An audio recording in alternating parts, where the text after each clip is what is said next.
Why your stomach growls, it's not just hunger. Ever heard your stomach growl, but you weren't even hungry?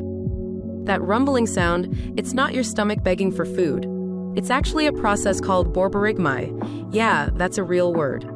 When your intestines contract and push air, gas, and fluids through your gut, it makes that noise. And guess what?